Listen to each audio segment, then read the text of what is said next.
আজকের ইসলামী মহাসম্মেলনের সম্মানিত সভাপতি, উপস্থিত উলামায়ে কেরাম, এলাকার বিভিন্ন জায়গা থেকে আগত মুসলমান ভাইয়েরা, জানি না শোনার সুযোগ আছে কি নাই। যদি শোনার সুযোগ থাকে তো পর্দার অন্তরালে মা ও বোনেরা, কুরআন হাদিস থেকে যতটুকুই তেলাওয়াত করলাম আশা রাখি একই সামনে রেখে কিছু কথা রাখবো। সাথে সাথে সকলের কাছে দোয়ার দরখাস্ত।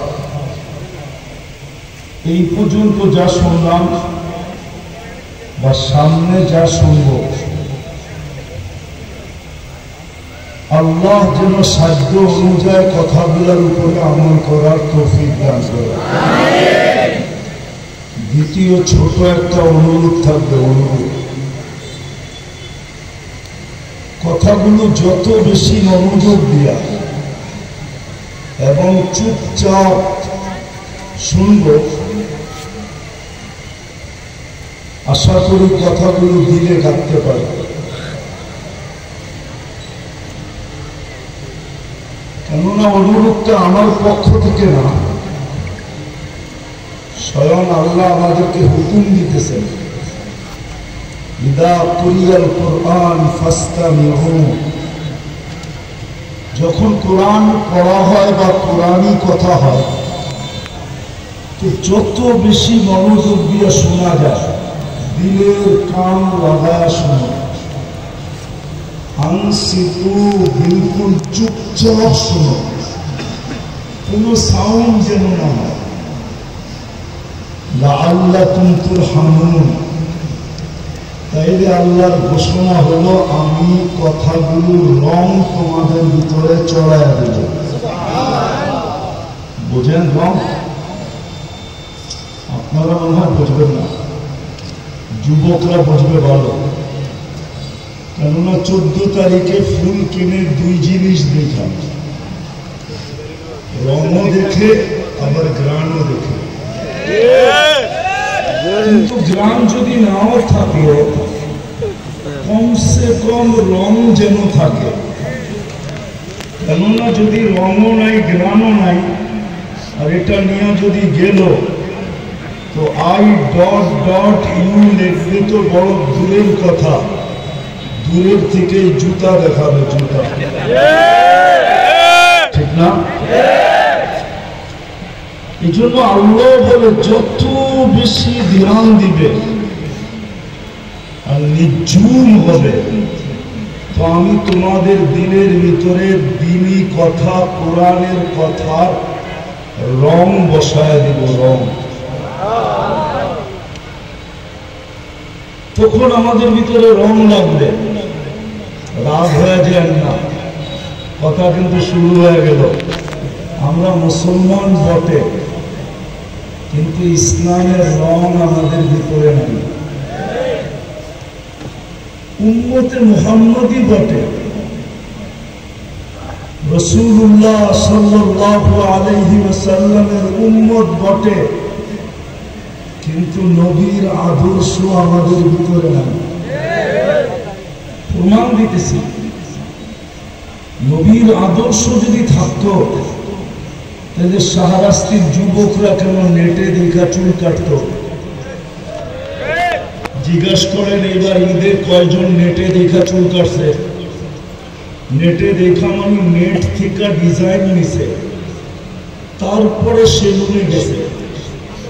50 টাকার চুল 500 টাকা 4 ঘন্টা সিরিয়াল দিয়া কাটাইছে। কি ভুল বললাম না? রাগ হয়ে যাবে। নবীর আদর্শ যদি থাকতো তাইলে তো এই নবীর আদর্শ মতো কাটতো 50 টাকা দিয়া, 350 টাকা দিয়ে শাহরাস্তিতে মিষ্টি কিনত, আর রাস্তায় যাকে পাইতো তাকেই দিত। সে যদি বলতো কিসের মিষ্টি, বলতো চুল কাটার মিষ্টি, চুল কাটার। বলে পাগল, চুল কাটার কি আবার মিষ্টি হয় নাকি? শুনছি বিয়েতে মিষ্টি হয়, খুশির খবরে মিষ্টি হয়, চুল কবকায় আবার মিষ্টি। তুমি বুঝবে না, নবীর আদর্শ মতে চুল কাটছি, প্রত্যেকটা চুলের বদলায় সওয়াব পাইছি। এটা তো দুনিয়াতে পেলাম, কাল কিয়ামতে যখন হাউজে কাউসারে দেখা হবে, তো পানি পান করার সাথে সাথে হাত পাইতা দাঁড়ায় থাকবো। মুহাম্মদুর রাসূলুল্লাহ সাল্লাল্লাহু আলাইহি ওয়াসাল্লাম যদি বলেন যে পানি তো পান হয়ে গেল, আবার এই হাত কিসের, তখন যেন বলতে পারি আপনার আদর্শে চুল কাটছি, পানি তো আগের থেকেই পাওনা ছিলাম, পান করে নিলাম, চুল কাটার বদলায় কি দিবেন বলেন না? আমি কি ভুল বলতেছি? আজকে মুসলমান বটে আমরা, ইসলামের রং আমাদের ভিতরে নাই। আমার কথায় কিন্তু সুর হবে না, আওয়াজ করলেও চলবে না, নির্ঝুম ভাবে শুনতে হবে। যখন বলবো তখন করতে পারো, যত মনোযোগ দিয়ে শুনবো।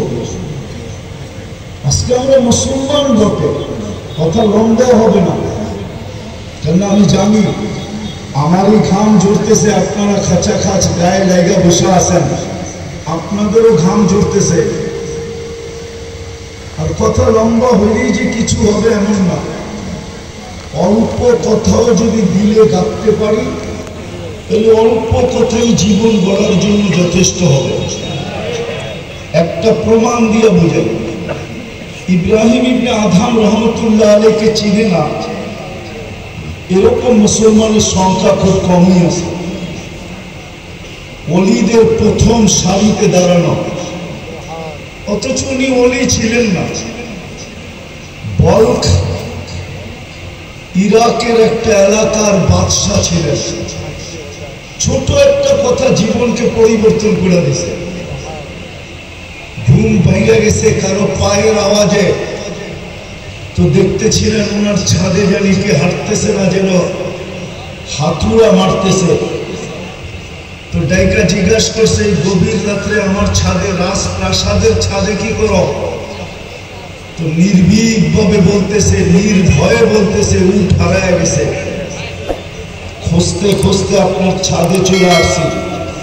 বলছে পাগল নাকি, উঠ হারায় গেছে, মরুতে খোঁজো, নাইলে জঙ্গলে খোঁজো, আমার ছাদে উঠ আসবে কি করে? তো বলছে জাহাপনা, যদি ছাদে উঠ না পাওয়া যায় তো রাজপ্রাসাদে বসে আল্লাহ পাবেন কি করে? আল্লাহ। এতটুকু কথায় জীবন চেঞ্জ। এই জন্য কথা কিন্তু লম্বা হবে না, অল্প হবে, কিন্তু ধ্যান দিয়ে শুনলে আশা করি দিলে রাখতে পারে।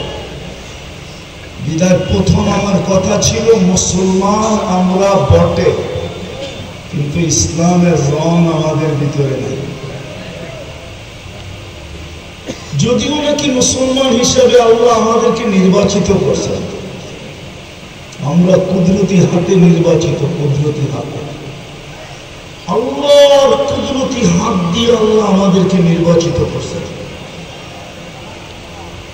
নাইলে আমরা সদিচ্ছায় মুসলমানের ঘরে আসি না, মানুষ সদিচ্ছায়, না মুসলমানের ঘর সদিচ্ছায়, কুদরতি হাতে নির্বাচিত করছে। দ্বিতীয়, আমরা উন্মত সদিচ্ছায় না, কুদরতি হাতে আমাদেরকে শুধু নির্বাচিত করেন না, বাছাই করছেন। বাছাই, বাছাই বোঝেন? এই বাজারে যখন ফল কিনতে যায় বা কোনো জিনিস কিনতে যায়, তো মানুষ পছন্দেরটা বাইছা নেয়, বাইছা। কোরআন বলে হুয়া জতাবাকুম, উম্মত হিসাবে আল্লাহ কুদরতি হাত দিয়ে আমাদেরকে মানব গোষ্ঠীর ভিতর থেকে সর্বপ্রথম বাছাই করছে। আমাদেরকে বাছাই করার পরে যা বাঁচা ছিল ওটা সমস্ত নবীদের মাঝে ভাগ করে দেওয়া হয়েছে। এমন নবী আসছে যার ভাগে একজনও পড়ে না। কিতাবে আছে, হাদিসে, ইয়াতি ইয়াউমাল কিয়ামাতি নাবিয়্যুন লাইসা মাআহু আহাদ, এমন নবী কিয়ামতের দিন আসবে একজন উম্মত পাবে। তো আমাদেরকে বাছাই করার পরে যা বাইচা ছিল ওটা আল্লাহ এক এক নবীকে টুকরি বড় উঠাইছেন আর দিছেন, দিতে দিতে দিতে দিতে দিতে দিতে এমনও হয়েছে যে কোন নবীর ভাগে একজনও পড়ে না। কিন্তু আমাদের বাছাই পড়ে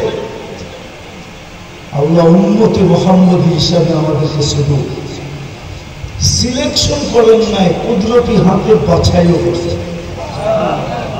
আবার শুধু বাছাইও করেন নাই, বাছাই করার পরে আল্লাহ আমাদের উপরে মনোগ্রাম আর স্টিকারও লাগায় দিয়েছেন, অথবা বলতে পারেন মুকুট লাগায় দিয়েছেন। কুনতুম খায়রা উম্মাহ, তোমাদের চেয়ে উত্তম কোন উম্মত আমি তৈরি করি। জানি না শাহরাস্তির ওলামারা মানবে কি মানবে না। আমার তো বন বলে ধারণা, আমার ধারণা বললে আবার শাহরাস্তির ওলামারা কি বলে বলবো, বলিয়ে ফেলবো। আমার তো মনে হয় এই উম্মতকে আল্লাহ দুনিয়াতে পাঠাইতেও চাইছিলেন না। কি পাঠাইতো চাইছিলেন না? বলবেন তাহলে কেন দুনিয়ায় আসলাম? এটারও একটা কারণ আছে। কেননা কিয়ামতের দিন আমাদেরকে আল্লাহ সাক্ষী হিসাবে নিজের পাশে স্টেজে দাঁড় করাবে।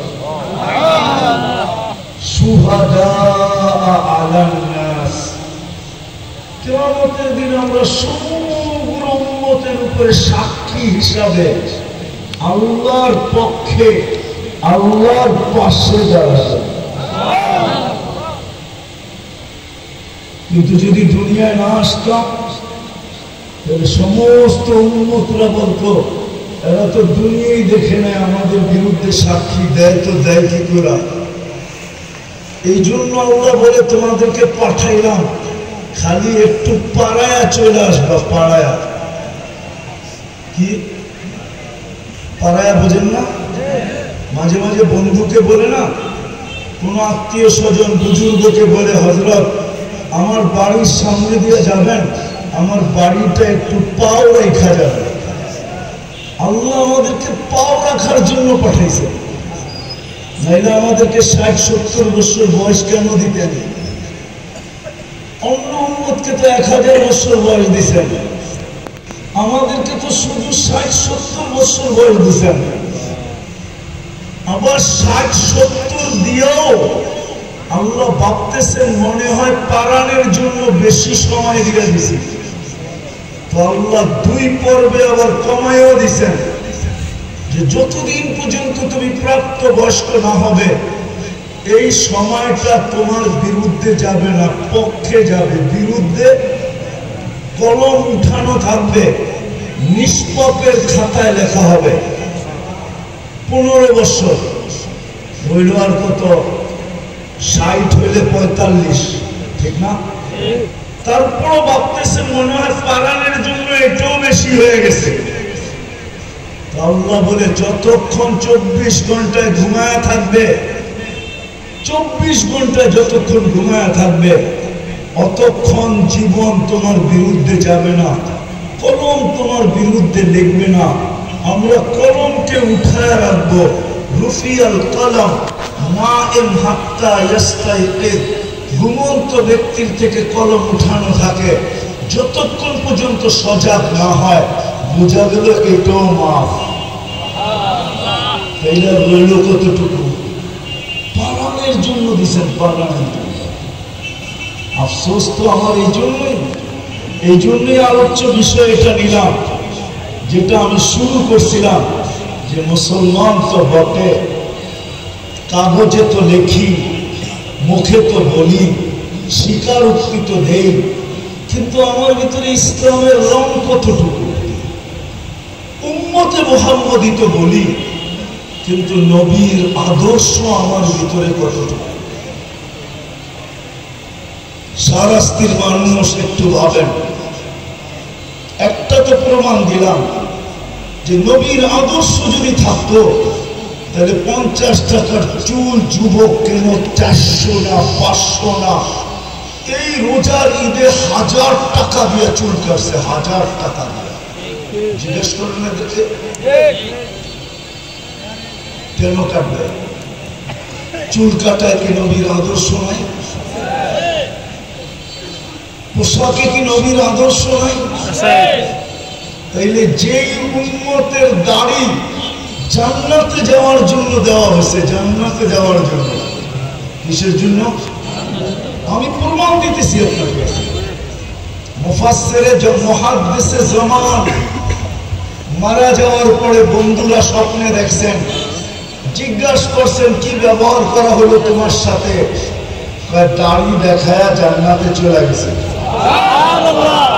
দাড়ি দেখায় মানে আল্লাহর সামনে যখন উপস্থিত হয়েছি, আল্লাহ জিজ্ঞাসা করছে ওই খাটাস বুড়া, ওই সাদা দাড়িওয়ালা বুড়া কি নিয়ে আসছস? হাদিস মনে উঠছে। তো আল্লাহকে বলছি আপনি কি সত্য বলেন নাই? জিবরিল কি সত্য বলে নাই আমাদের নবীজিকে? নবীজি কি সত্য বলে নাই সাহাবাদেরকে? সাহাবারা কি সত্য বলেন নাই ওনার ছাত্রদেরকে?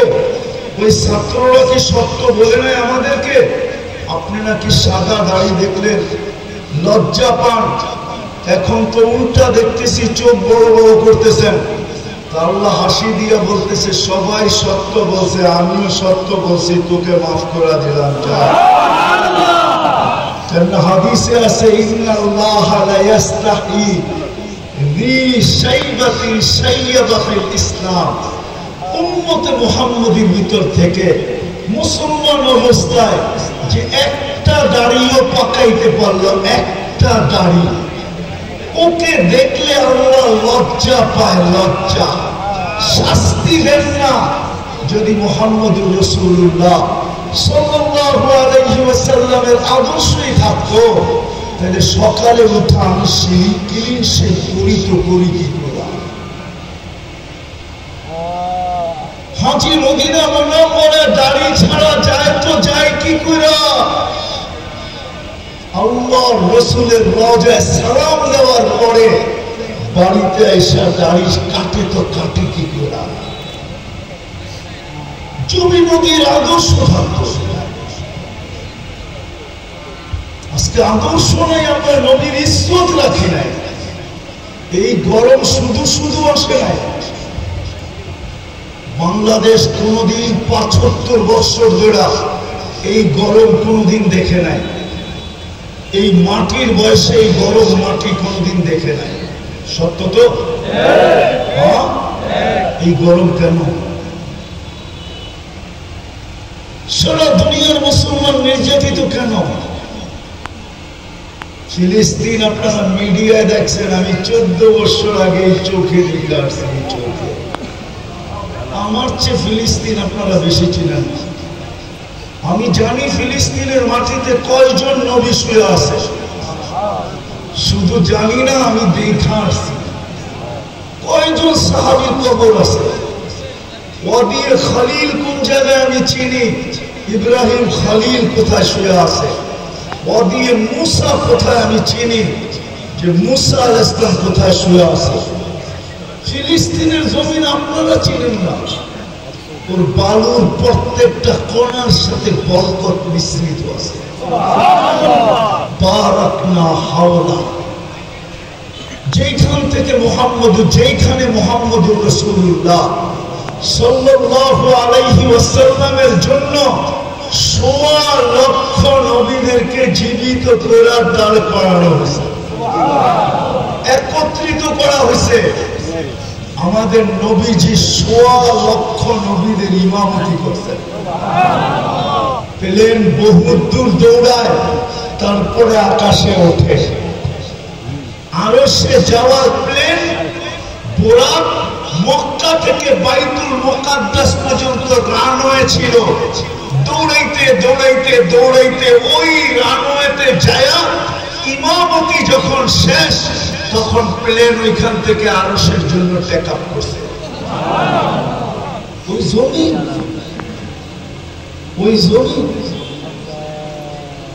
34-35 হাজার লোক মারা গেছে কমপ্লিট। আজও বিজয়ের কোন চিহ্ন দেখা যায় না।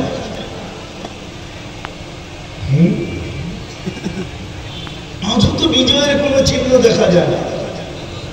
এক ঈদ তো ওরা করলো লাশ দিয়া আর গুলি দিয়া। আমি জানি না সামনের ঈদ কি দিয়া করবে। সারা দুনিয়ার মুসলমান এত নির্যাতিত কেন, এত নিষ্পেষিত কেন, এত অবহেলিত কেন, এত দীক্ষিত কেন, এত ঘৃণিত কেন, এত বঞ্চিত কেন, এত লাঞ্ছিত কেন? কারণ কি? আজকে তো আমাদের যুবক যুবতীরা পর্যন্ত নেটে দেখা এখন আর ইসলামের সাজে সাজতে চায় না, নবীর আদর্শে সাজতে চায় না। ও এখন বিজাতিদের সাজকে পছন্দ করে। ও ভাবে কমসে কম যতক্ষণ পর্যন্ত আমার আইডি না দেখবে ততক্ষণ পর্যন্ত তো আমার সাজ দেখা ভাববে আমি ওদের দলে। আমাকে হয়তো কিছু নাও বলতে পারে। তোমার ধারণা ভুল। যুবক, পায়ে হাত রাখি, তোমার ধারণা ভুল। কেন এখন সব অনলাইন। তুমি জন্ম নিবন্ধন করাইতে দেরি, অনলাইনে দুনিয়া জানতে দেরি করে না তোমার ধর্ম কি। কেননা তুমি যখন জন্ম নিবন্ধন করাইতে গেছ ওইখানে লিখতে হয় ধর্ম কি। তোমার মা বাবা ইসলাম লেখা দিয়ে আসছে, দুনিয়া ওই মুহূর্তে জেনে ফেলছে ইউ আর মুসলিম, তুমি মুসলমান। তারপরে স্কুলে যেদিন গেছো ওই দিনও জেনে ফেলছে, তারপরে যেদিন আইডি বানাইছো ওই দিনও জেনে ফেলছে, যেদিন পরীক্ষার ফর্ম ফিল আপ করছো ওই দিনও জেনে ফেলছে, যেদিন চাকরির জন্য অ্যাপ্লিকেশন করছো ওই দিনও জেনে ফেলছে, যেই দিন পাসপোর্ট বানানোর জন্য অ্যাপ্লিকেশন করছো ওই দিনও জেনে ফেলছে।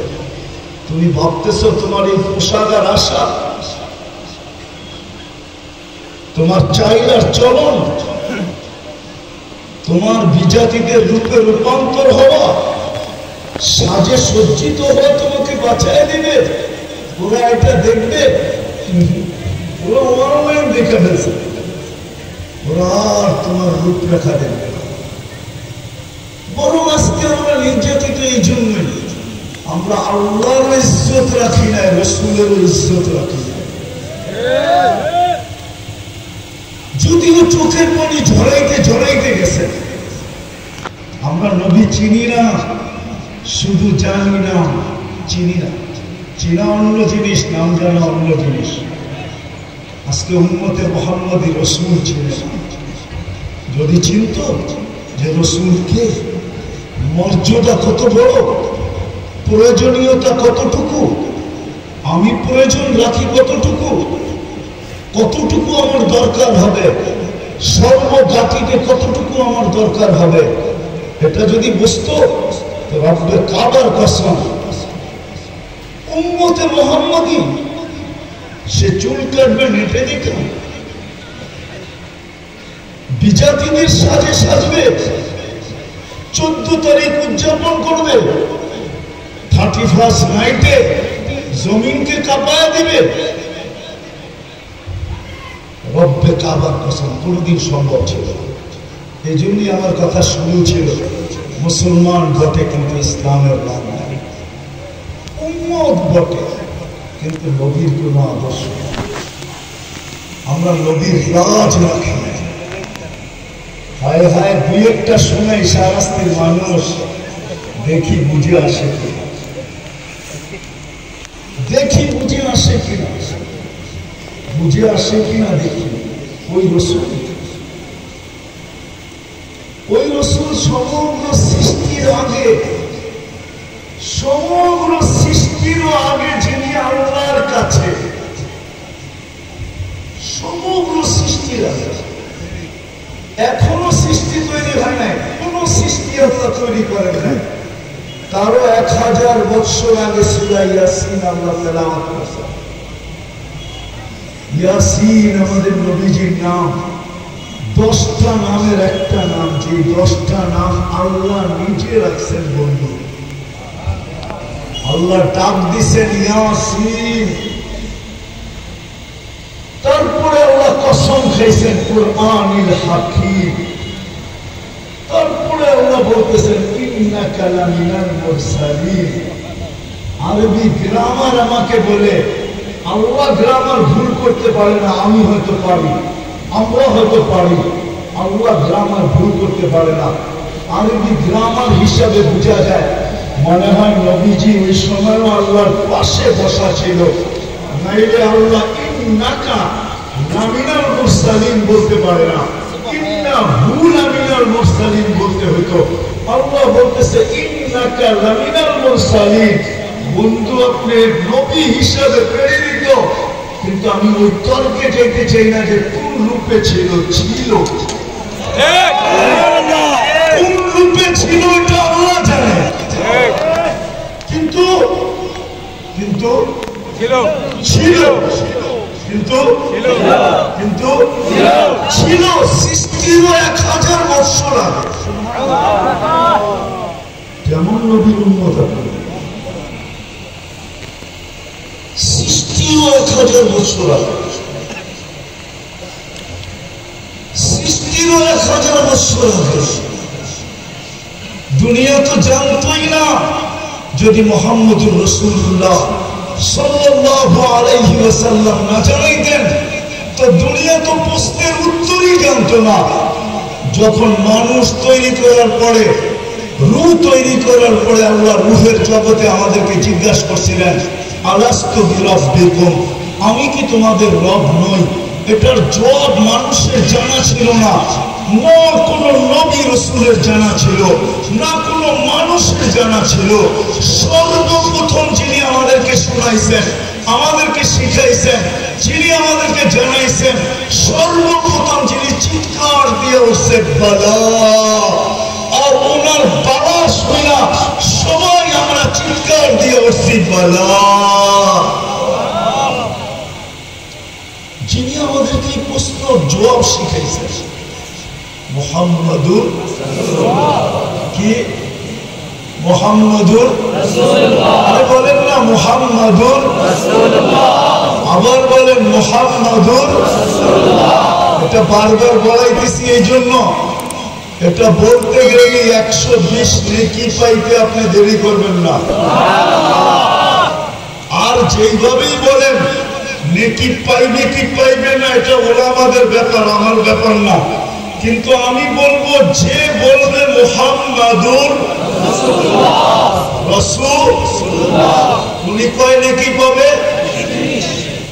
120 নেকি। কেন কোরআনে আছে মুহাম্মাদুর রাসূলুল্লাহ ওয়াল্লাযীনা মাআহু আশিদ্দাউ আলাল কুফার রুহামাউ বাইনাহুম।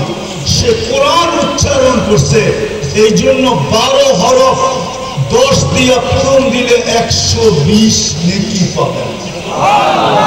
এই জন্য পায়ে হাত দিয়ে বলবো, যখনই নিজের নবীকে স্মরণ করবেন তো কমসে কম এইভাবে স্মরণ করেন মুহাম্মাদুর রাসূলুল্লাহ, মুহাম্মাদুর রাসূলুল্লাহ, মুহাম্মাদুর রাসূলুল্লাহ। বাকিগুলা কি করবো না, আমি নিষেধ করতেছি না, কিন্তু ওটাতে সওয়াব কি হবে এটা আমি জানি না। কিন্তু মুহাম্মাদুর রাসূলুল্লাহ বললে 120 নেকি পাবেন, এটার গ্যারান্টি আমি আপনাকে দিতে পারি। এই জন্য বলতেছি, যখনই নবীজির নাম বলবেন কি বলবেন? মুহাম্মাদুর রাসূলুল্লাহ। আরে সবাই বলতে চায় না, এত কৃপণ আপনারা। মুহাম্মাদুর রাসূলুল্লাহ। এই উম্মতটা এক নেকি দিয়ে জান্নাতে যাবে, এক নেকি দিয়ে। কয় নেকি? এক নেকি। আপনি তো জানেন না আপনার দাম কত। আমার কাছে তো সময় নেই যে আমি সারা রাত ধরে আপনাদেরকে দাম শোনাবো। এই উম্মত তো নিজের দাম জানে না। এক নেকি দিয়ে জান্নাতে যাবে এই উম্মত। কয় নেকি? এক নেকি। কয় নেকি? এক নেকি। এক গ্লাস পানি দিয়ে জান্নাতে যাবে। কয় গ্লাস? এক গ্লাস। এই গরমের ভিতর থেকে কেউ এই বাজারে নামলো, বাসের থেকে আর পিপাসায় কাতর হয়ে দেখলো পানির দোকানের সামনে পানি রাখা আছে, আর যাইয়া এক গ্লাস পানি পান করে ফেললো নাচি গেই। কিয়ামতের দিন যদি ও জান্নাতি হয় তা আল্লাহ এই দোকানদারের ওর সামনে দাঁড় করায় দিবে, কোথায় যাও? জান্নাতে। এক গ্লাস পানি পান করছিলাম, বদলা দিয়া যাও, বদলা। তোমাকে তো চিনি না, চিনি তো না, কবে পান করলাম? তো তর্ক বিতর্ক চলবে। আল্লাহ জিজ্ঞেস করবে কি হইল? জানেন আল্লাহ পাঠাইছেন, কিন্তু উনি নিজেই পেশটা উনি লাগাইছেন। তো জিজ্ঞেস করবে কি হইল? এক গ্লাস পানি পান করছিল, জান্নাতে যায় বদলা না দিয়া। তা আল্লাহ বলে দাও। তো আল্লাহ আমি চিনি তোমার কোথেকে দিব? আমি পান করছি, আমার মনে নাই, চিনি না। তো আল্লাহ ভিডিও কিরামান কাতিমিন থেকে ভিডিও নিয়ে সামনে ধরবে, এইবার দেখ। অনেকক্ষণ দেখার পরে বলবে হ্যাঁ মনে উঠছিল, প্রচন্ড গরম ছিল তো, বাসে এসিও ছিল না, পিপাসায় কাতর হয়ে নামছি, আর নাচি গিয়ে পান করে ফেলছি। আল্লাহ বলবে বদলা দে। তো কোথেকে দিব? আমি তো আপনার থেকে নিয়ে যাইতেছি, কোথেকে দিব? আল্লাহ বলবে খুশবিয়া দিয়া ঠিক আওয়াজ করে জান্নাত, এর হাতে ধর আর একে জান্নাতে নিয়ে চল। এক গ্লাস পানি দিয়ে উম্মত জান্নাতে যাবে। বিশ্বাস হয় না? এক নেকি দিয়া যাবে। চলেন একটু শুনে দেখি। এক নেকি হইলেই পাস, জান্নাত অবধারিত। আল্লাহ পরীক্ষামূলক বলবে যা কিয়ামতের মাঠে দেখ তোকে এক নেকি কেউ দেয় কিনা। তো আপন জনের কাছে ছুটতে ছুটতে যাবে, সবার কাছ থেকে নৈরাশ হয়ে যখন ফিরবে, এই বিশ্বাস নিয়া যে আমার জন্য দুজক অবধারিত। অপরিচিত একজন দূর থেকে ডাকবে এদিকায়, কাছে যাওয়ার পরে বলবে তোমার চেহারার এই দুরবস্থা কেন? আপন জনের কাছে বললাম তোমার কাজ হলো না, তোমাকে তো চিনি না, বইলা তো দেখতে পারিস। তো রাগ হয়ে বলবে একটা নেকি লাগবে, একটা নেকি। তারপর জানলাম তো জ্যাবের থেকে এক নেকি বাড়ি করবে আর বলবে এক নেকির জন্য চেহারার এই অবস্থা, এক নেকি বাগের থেকে। তো নেকি পাবে না যে আকাশের চাঁদ পাবে, খুশিতে আত্মহারা হয়ে দৌড়াবে, আল্লাহর সামনে যায় দাঁড়াবে। আর বাপ নিয়ে বলবে বাপ দেখেন না, যুবক যতদিন যৌবন হয় নাই লুঙ্গির খবরও আসিল না, ঠিক না? সত্য তো না ভুল? লুঙ্গি কান্দে না মাথায় না পরনে। ঘুমের গেলে ঘুমের থেকে যখন উঠতো তো মা হাসতো আর বলতো তুমি কোথায়, লুঙ্গি কোথায়? কিন্তু এখন যুবক হইতে দেরি, রাস্তা দিয়ে হাটে দেখেন ভাব কিরকম। মোটর সাইকেলে উঠলে ভাব আরো বেড়ে যায়, ঠিক না? আর যদি টালতো খালতো যদি মোটর সাইকেলের পিছিয়ে থাকলো তাহলে তো কোনো কথাই নেই, ফুল চার্জ বিলকুল, ঠিক না? ঠিক আমাদের স্বভাব এটাই, পাইলে কি করে পাস করার আগে একরকম, পাস করতে দেরি এখন আর কাউরে চিনে না। পাশের আগে মনে হয় যাকেই দেখতো উঠছে আপন ভাই মনে হয়, আর কেউ নাই, ঠিক না? ও তো এক নেকি পাওয়া গেছে না, এখন কি কি পাস। আল্লাহকে যে বলতেছে ফাইলটা লন না, আল্লাহ বলে ফাইলটা লন না মানে আপনারা পাঠাইলেন নেকি আনতে, নেকি নিয়ে আসছি তো আমার ফাইলটা দেখেন। আল্লাহ হাসবে আর বলবে আল্লাহ তো জানে, বলবে নেকি তোকে কে দিল? কিয়ামতের মাঠে মনে আপনি একলাই, একও নাই। আল্লাহ হাসবে আর বলবে যে নেকি দিছে ওরে ডেকে নিয়ে। যা বলবে ভাই তোরে আল্লাহ ডাকে, এতক্ষণই তো ভালো ছিলাম, দূরে ছিলাম, নেকি দিয়া তো বিপদে পড়লাম, এখন তো সামনে যেয়ে দাঁড়াইতে হবে। তো যাবে, আল্লাহ জিজ্ঞেস করবে কিরে নেকি দিলি কেন এই মাঠে? তোর ভিতরে বাপ চলে আসবে, তো আমার আসি তো একটা, কি কামে যাবো? আসি তো একটা। ভাবলাম কিয়ামতের মাঠে একটা নেকি নষ্ট করে কি লাভ, ওর কামে রাখতেছে, লাগাই দিলাম। আল্লাহ হাসবে আর বলবে আমার চেয়ে বড় দাতা হতে চাস, তাই না? তো যে পাশ হয়ে গেছে আল্লাহ ওকে বলবে খোঁজ বিয়া দিয়ে আখি কাওয়াদ খুলি জান্নাত। দুইজনের হাত ধরার জান্নাতে চল, আমার চেয়ে বড় দাতা আমি কাউকে হতে দিব না। যদি এক নেকি দিয়ে জান্নাতে যেতে পারে তো আপনার কাছে তো 120টা আছে। আপনি মুহাম্মদুর রাসূলুল্লাহ বলবেন না তো বলবেন না কেন? কি বলবেন আজকে থেকে? মুহাম্মদুর রাসূলুল্লাহ সাল্লাল্লাহু আলাইহি ওয়াসাল্লাম। আজকে থেকে বাকিগুলা বলা বাদ দিয়ে দেন। আমার কথা মানেন, রাগ হয় না। আমি কিন্তু কোরআন দিয়ে দিলাম, কোরআনের অক্ষর আল্লাহ রাসূল বলছেন আলিফ লাম মিম, আলিফ লাম মিম, আলিফ হরফুন মিম হরফুন, আলিফ লাম হরফুন মিম হরফুন, লিকুল্লি হরফিন আশারাতু আমসালিহা। প্রত্যেক হরফের বদলায় 10 নেকি। কোরআনে লেখা আছে মুহাম্মাদুর রাসূলুল্লাহ। বলবেন তো আজকে থেকে? ও কথা যেটা আমি শুরু করছিলাম আমি গুছায় নিয়ে আসতেছি। আজকে মুসলমান বটে কিন্তু ইসলামের জ্ঞান আমাদের ভিতরে, ইসলামের রং নাই। না যুবকের কাছে ইসলামের রং আছে, না যুবতীর কাছে ইসলামের রং আছে, না শিক্ষিতের কাছে ইসলামের রং আছে, না অশিক্ষিতের কাছে ইসলামের রং আছে, না গ্রাম্যদের কাছে ইসলামের রং আছে, না শহরবাসীর কাছে ইসলামের রং আছে। কারোর কাছে ইসলামের রং নাই। আল্লাহ চেতবে না তো চেতবে না কেন? আল্লাহ বলে মুসলমান তোমাকে আমি কুদরত দিয়া বানাইলাম, তুমি আমার ইজ্জত রাখলে না, তুমি আমার লাজ রাখলে না, আমি সবর করবো তো করবো কতদিন? আজকে যেন আল্লাহ আমাদের বিরুদ্ধে চলে গেছে। দ্বিতীয়, আমরা নির্বাচিত করে বাছাই করা উম্মতে মুহাম্মদী বানাইছেন। ও শাহরাস্তির মানুষ, যে উম্মত হওয়ার জন্য নবীরা চোখের পানি পর্যন্ত ঝরাইছেন।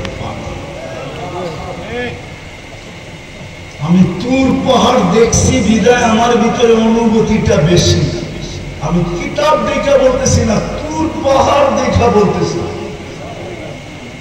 আমি তুর পাহাড় যখন দেখতে গেছি তখন আমার ভিতরে অনুভূতি আসছে।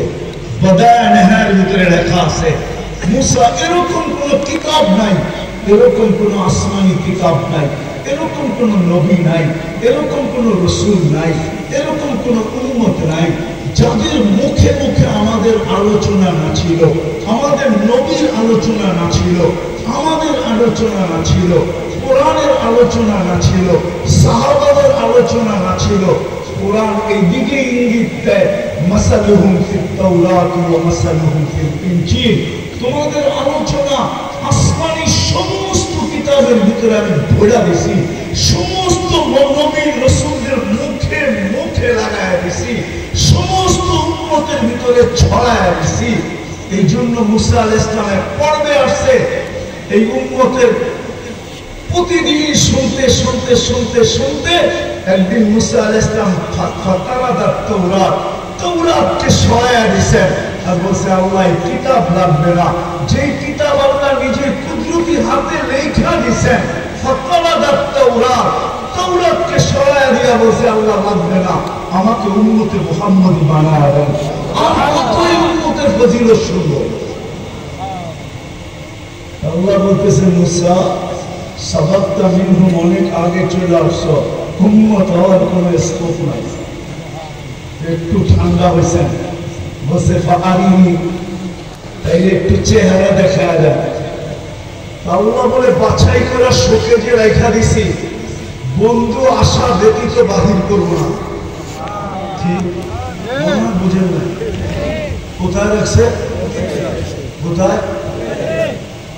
সুখে যে বন্ধু আসা ব্যতীত কি বাহির দেখানো, চেহারা দেখানো যাবে না। তো বলতেছে আসমি'নি সাউতাহুম, তাহলে একটু আওয়াজ শোনায় দেন। তাহলে আমাদেরকে রূহের জগতে ডাক দিছে উম্মতে মুহাম্মদ। ডাক দিতে দেরি, আমরা সাড়া দিতে দেরি করি নাই। আমরা সাড়া দিছি লাব্বাইক আল্লাহুম্মা লাব্বাইক লাব্বাইক ওয়া সাদাইক। আল্লাহ, আমরা উপস্থিত, আপনার ডাকে সাড়া দিতে পারে আমাদের ভাগ্য খুলে গেছে। আল্লাহ জিজ্ঞাসা করছে মুসা আলাইহিস সালাম, কেমন শুনলা আওয়াজ? মা সামিতু আহসানা মিনহু, এত সুন্দর আওয়াজ জীবনে শুনল। এত সুন্দরভাবে জবাব দেওয়া যায় এটা কখনো ধারণাও ছিল।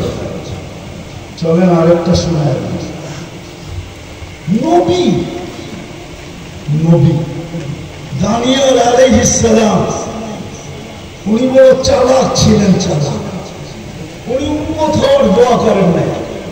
উনি জানেন উম্মত হওয়ার দোয়া করলে কবুল হবে না।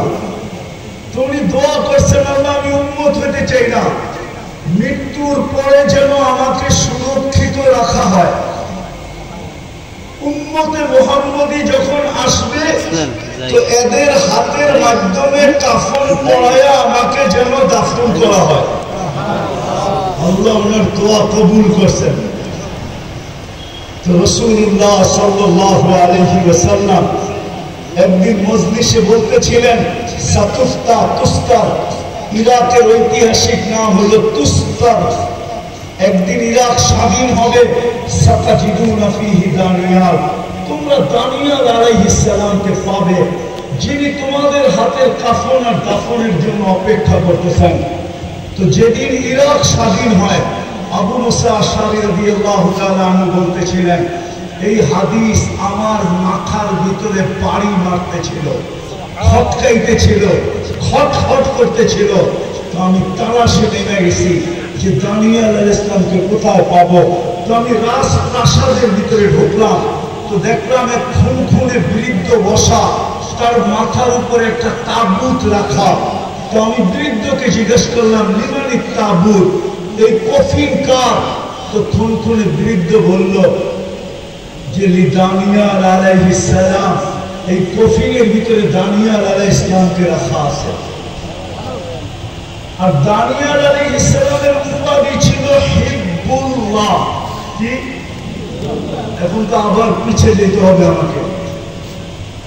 আমাদের নবীজিকে আল্লাহ এক এক নবীর এক একটা গুণ দিয়েছেন। 20 নবীর কয়টা? 20টা গুণ দিয়েছেন। যখন আমাদের নবীজি দুনিয়াতে আসেন, মাত্র মার পেটের থেকে চাদরে রাখছেন। চাদরে রাখতে দেরি, ডাইন দিক হয়ে সেজদা করতে দেরি করবে, লম্বা সেজদা। তারপরে সেজদার থেকে উঠা তাহিয়াতের সুরতে বসছেন, আর শাহাদত আঙ্গুলি উপরের দিকে উঠাইতে দেরি। আম্মা জান বলেন, সমস্ত জগৎ আলোকিত হতে দেরি হয় নাই। আর রুম আর পারস্যের সমস্ত উপস্থাপনা আমার সামনে উদ্ভাসিত হতে দেরি হয় নাই। আমি আশ্চর্য হয়ে দেখতেছিলাম। একটু পরে স্বাভাবিকভাবে শুয়ে পড়ছেন, দৌড়ে যে কোলে নিছেন। কোলে নিতে দেরি, আকাশের ছাদ ফাটতে দেরি হয় নাই। আকাশের ছাদ ফাটতে দেরি, ঘরের ভিতরে কুয়াশা ঢুকতে দেরি করে নাই। এক সময় পুরো ঘর কুয়াশায় আচ্ছন্ন হয়ে গেছে। উপর থেকে একটা আওয়াজ আসছে, গাইয়িবু হাদা তিফ, কয়েক মিনিটের বাচ্চা, যেই বাচ্চাকে গায়েব করো। তুফু মাশারিকাল আরদি ওয়া মাগারিবাহা, সমস্ত জগৎ ঘুরে নিয়ে আসো। হাত্তা ইয়ালামাল খালকা বিইসমিহি ওয়া নাতিহি ওয়া সূরাতিহি, সমগ্র সৃষ্টি যেন আমার বন্ধুকে চেহারায় চিনে, নামে চিনে, গুণে চিনে। পর মুহূর্তে যেন কেউ না বলতে পারে যে আমি আপনার বন্ধুকে চিনি না। এই কথা যেন বলার সাহস কাউকে না হয়।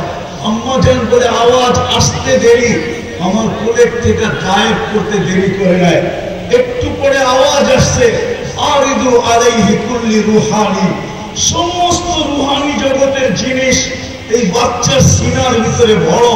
মিনাল জিন্নি, জিনদের, ইনসি, মানুষের, ওয়াল মালাইকা, ফেরেশতাদের, ওয়াল ওয়াহশি, সমগ্র প্রাণীর যত ভালো গুণ আছে, ওয়াত তাইরি, এমনকি পাখির ভালো গুণটা পর্যন্ত ঢুকাও। তারপরে আওয়াজ আসছে আতুহু, তর্জমা করবো না, শুধু শোনায় চলে যাব। আতুহু খুলুকা আদম, মারিফাত শীশ, সুজাআত নূহ, খুল্লাত ইব্রাহিম, লিসান ইসমাঈল, রিদা ইসহাক, ফাসাহাত সালেহ, হিকমত লূত, বুশরা ইয়াকুব, জামাল ইউসুফ, সবর আইয়ুব, তাআত ইউনুস, জিহাদ ইউশা, صوت داود، حب دانيال، وقار إلياس، زهد عيسى، قوة موسى، هيبة سليمان، وعلم الخزر। উপর থেকে ফেরেশতারা জিজ্ঞাসা করছে নবী তো এই 20 জন না? আওয়াজ আসছে অগ্নিদুহু ফি জামিল আখলাকিল নবী, সমস্ত নবীদের আখলাকের ভিতরে এই বাচ্চাকে ডুবায়া দাও। তো দানিয়াল আলাইহিস সালাম ছিল হিজবুল্লাহ। তো আবু মুসা আশআরী রাদিয়াল্লাহু তাআলা চিৎকার দিয়ে উঠলেন, সাদাকা রাসূলুল্লাহ, সাদাকা মুহাম্মাদুর রাসূলুল্লাহ, সাদাকা মুহাম্মাদুর রাসূলুল্লাহ বলে চিৎকার দিয়ে উঠে বলছেন আল্লাহু আকবার। সাহাবা জমা হয়ে গেছেন, কফিন নামানো হয়েছেন, খুলছেন তো দেখছেন নবী, নবীর চেহারা তো নবীর চেহারাই হয় না। কি কি তো উনি দোয়া করছিলেন যে আমি যেন উম্মতে মুহাম্মাদীর হাতে কাফন এবং দাফন। আপনি তো জানেন না আপনার দাম কত। ওই রাসূলের উম্মত আল্লাহ আমাদেরকে বানাইছে। আজকে নবীর আদর্শ ছেড়ে গেছে, ওই রাসূলের আদর্শ। চলেন 3-4টা দেখায় শেষ করি যে জীবনে কোনোদিন চোখের পানি শুকায় দেখেন, শুকায়। শাহরাস্তির উলামা, শাহরাস্তির মানুষ ভালো মতে শুনেন। জিবরিল মিকাইল জিজ্ঞেস করছে মা যারা আরা কাতাব কি, যখনই দেখি চোখে পানি কেন? বসে উম্মতের জন্য চোখের পানি শুকায়। চোখের পানি উম্মতের জন্য শুকায়। যিনি 23 বছর অনবরত কাঁদছেন, প্রথম ওহীর থেকে কান্না শুরু, মুদ্দাসসির থেকে কান্না শুরু। ইয়া আইয়ুহাল মুদ্দাসসির কুম ফাআনদির রাব্বাকা ফাকাব্বির সিয়াবাকা ফাতাহহির, এই ওহীর থেকে কান্না শুরু। খাদিজা জিজ্ঞাসা করতে, বুখারীতে আছে, কাঁদেন কেন? আপনি কম্বলের বাহিরে কেন? বসে খাদিজা ওই ফেরেশতা আবার আসছে আর আয়েশা বলছে কুম ফাআনদির। খাদিজা এই জন্য চোখে পানি চলে আসছে, মক্কা পুরা মুশরিক, মান আদউ ওয়া মান ইউজিব, কে আমার ডাকে সাড়া দিবে, আমি কাউকে ডাকবো? খাদিজা বুকের ভিতরে টাইনা নিয়ে বলছিলেন আনতা আউয়ালা দাঈ আনা আউয়ালা মুজিবা, কেউ সাড়া দেখ আর না দেখ আমি দিব, আমি আমি। ওই দিন থেকে কান্না শুরু।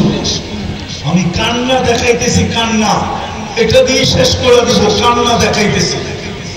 23 বছর কাঁদছে। আরশে যায়া পর্যন্ত বলে দেয়, আরশ চিনেন? আল্লাহ আরশ দেখান নাই, আরশ থেকে মুসা আলাইহিস সালামকে দেখানোর জন্য তাজাল্লি দিছিলেন, তাজাল্লি। তুর আপনারা দেখেন না, আমি কিভাবে আপনাদেরকে বুঝাবো? তুর পাহাড় তো আমি চোখে দেখছি, আপনাদেরকে এইখানে বসে আমি তুর পাহাড় কেমনে বুঝাবো? তাজাল্লা লিল জাবাল, 40 দিন বেহুশের মতো ছিলেন, 40 দিন। মুসা আলাইহিস সালাম, অথচ আরশের পাশে বসা কাবা কাউসাইনি আসাদা। তীর ধনুক নিয়ে আসলে আপনাদেরকে আমি কাবা কাউসাইনি বুঝাইতে পারতাম, তীর ধনুক ছাড়া বোঝানো যাবে না। তীরের মধ্যখানে ধনুক লাইগা যখন কামানের টান দেয় তো দুই মাথা এসে লাইগা যায়, এটার নাম হলো কাবা কাউসাইনি আও আদনা। এরকম বন্ধু বন্ধুর সাথে লেগে গেছে। ওইখানে যে উম্মত বলেন না, যদি বলতো তাহলে আত্তাহিয়াতের ভিতরে আপনি পড়েন কোত্থেকে ওয়ালা ইবাদিল্লাহ ইসমালিহি, কোত্থেকে পড়েন? আল্লাহ তো বলে না, আল্লাহ তো বলছিলেন আসসালামু আলাইকা আইয়ুহান নবী, বন্ধু আপনার উপরে সালাম। বলতে দেরি, বন্ধু বলতেছে উম্মত, আল্লাহ বলতেছে এইখানে উম্মত। জমিনে তো উম্মত আর উম্মত, এইখানে উম্মত, এইখানে উম্মত। জবাব দিতেছে আনতা রব্বুল কারীম, আনা নবিয়্যুর রহিম, আপনি রব্বে কারীম, আমি নবী রহিম। কাইফা তুদাইয়ু হাযিহিল উম্মাহ বাইনাল কারীম ওয়ার রহিম। দুইয়ের মাঝে উম্মত উঠবে না, এটা হয়তো হয় কি করে? কি করে হয়? উম্মত উঠবে না। এই টেবিলে না উঠলে আর কোথায় উঠবে? এরকম কাছে আর কবে হবো? এরকম সান্নিধ্য আর কবে মিলবে? এরকম বৈঠক আর কবে হবে? আমি তাকাইয়ুনান বলতেছি। তারপরে আল্লাহ বলছে বন্ধু কি চান? আল্লাহ রাসূল বলতেছেন, এটা আল্লাহ রাসূল বলছেন যে আমাকে যতটুকু দিলেন এতটুকু আমার উম্মতের জন্য। ওইখানেও আপনাকে বলে দেন মৃত্যুর সময় যখন দুনিয়ার থেকে বিদায় নিয়ে চলে যেতেছেন, লম্বা হাদিসকে আমি শর্ট করতেছি, মালাকুল মউত অনুমতি নিয়ে ঢুকছেন। আল্লাহ রাসূল জিজ্ঞাসা করছে আইনা আখি জিবরিল, আমার ভাই জিবরিল কোথায়? ফিস সামাইল উলা, প্রথম আকাশে দেখা আসছি। বলতে বলতে পিছের থেকে সালাম দিয়ে ঢুকছেন, কিন্তু ওনার চোখে পানি ছিল। আল্লাহ রাসূল মুহাম্মদুর রাসূলুল্লাহ সাল্লাল্লাহু আলাইহি ওয়াসাল্লাম জিজ্ঞাসা করছেন আতাবকি ইয়া জিবরিল, আপনি কাঁদেন কেন? বলছে সোয়া লক্ষ নবীদের দুয়ারে আমার আসা যাওয়া ছিল, সবার দুয়ারে যতবার না আসছি আপনার দুয়ারে এর চেয়ে বেশি বার আসছি। আর আপনার সুবাদে আল্লাহর সান্নিধ্যে ওহী আনার জন্য এর চেয়ে বেশি বার গেছি। আজকে আমি এলপিআরে চলে যাই, আর কোনোদিন ওহীর বাহক হব না, আর কোনোদিন ওহীর জন্য এই সৈকত সময় যাওয়ার সুযোগ হবে না। এই জন্য আমার চোখের পানি। কিন্তু আপনার চোখে পানি কেন? আপনার চোখে পানি কেন? তো রাসূলুল্লাহ সাল্লাল্লাহু আলাইহি ওয়াসাল্লাম, রাসূলুল্লাহ সাল্লাল্লাহু আলাইহি ওয়াসাল্লাম বলতেছে জিবরিল, জিবরিল এখনো এক প্রশ্ন বাকি, এই জন্য চোখে পানি। মনে হয় না আমার শাস্তির যুবকরা বুঝবে কি বুঝবে না। বলছে এখনো এক প্রশ্নের উত্তর বাকি, আমার পরে উম্মতকে দেখতে দেখা রাখবে ফামান লিবাদি উম্মতি, আমার পরে আমার উম্মতকে কে দেখা রাখবে, এই জন্য আমার চোখে পানি। আফসোস যদি আমার জাহান্নামে বসতো, আফসোস যদি উম্মত বসতো, আফসোস যদি যুবকরা বসতো, আফসোস যদি নারীরা বসতো। তো জিবরিল দৌড়ে গেছে, দৌড়ে আসছে, জবাব নিয়ে আসছে। আল্লাহ জবাব দিছে লা আতরুকু উম্মাতাকা ওয়াহদা ওয়ালা ফারদা, আপনার উম্মতকে আমি দেখা রাখবো। বন্ধু আপনি উঠে চলে আসেন। আজও কবরে চোখে পানি, শাহরাস্তির মানুষ। আমার তো মন চায় আমি ডেলি মদিনা ছুটে যাই, কিন্তু হয়তো আমাকে করতে দিবে না, ওই পর্যন্ত পৌঁছতে দিবে না। আমার মন চায় আমি রওজায় কান লাগায়া শুনি, কেন হায়াতুন নবী, আমাদের নবীজি কবরে এখনো জীবিত। হায়াতুন নবী এখনো কবরে জীবিত। আমার মন চায় কান লাগায় আমি শুনি যে কবরের ভিতর থেকে মনে হয় চিৎকার দিতেছেন, মা উম্মতি, হয় আমার উম্মতের কি বলবে, আমার উম্মত আমার আদর্শ কেন ছাড়লো, আমার ইজ্জত কেন রাখলো না, আমার লাজ কেন রাখলো না, আমার আদর্শ কেন ছেড়ে দিল। আমি পুরা টিম নিয়ে আসতে পারি। যারা স্বপ্নে দেখছেন, এখনো আল্লাহওয়ালারা স্বপ্নে দেখেন আল্লাহর রাসূল উম্মতের জন্য কবরও কাঁদতেছে। চলেন বাকিটা কিতাবের থেকে শুনেন। আবুল সামারকান্দি রাহমাতুল্লাহ আলাইহি লেখছেন, জানি না আপনাদের দিলে কাঁদবে কি কাঁদবে না। আবুল সামারকান্দি রাহমাতুল্লাহ আলাইহি লেখছেন, আল্লাহর রাসূল যখন কবর থেকে উঠবে, সর্বপ্রথম আল্লাহর রাসূলকে উঠাবে, মুহাম্মদুর রাসূলুল্লাহ সাল্লাল্লাহু আলাইহি ওয়াসাল্লামকে উঠানো হবে, আর কাউকে উঠানো হবে না। জিবরিল পর মারবে, উনি উঠবে, তো আবুল সামারকান্দি লেখছেন উঠবে, ওহুয়া ইয়াবকি ওয়া ইয়াকুল, চোখে পানি নিয়ে উঠবে, কাঁদতে কাঁদতে উঠবে আর বলতে থাকবে, জিবরিল ময়দানের যেদিকে তাকাই ওদিকে তো ফাঁকা দেখি, ডাইনে তাকাই তো ফাঁকা, বামে তাকাই তো ফাঁকা, সামনে তাকাই তো ফাঁকা, পিছে তাকাই তো ফাঁকা, আমার উম্মত কোথায়? কবর থেকে কাঁদতে কাঁদতে উঠবে আর বলবে আমার উম্মত কোথায়? ও যুবক, তো পায়ে হাত ধরি, তুই নেটে দেখে চুল কাটিস, বিজাতির সাথে সুসজ্জিত,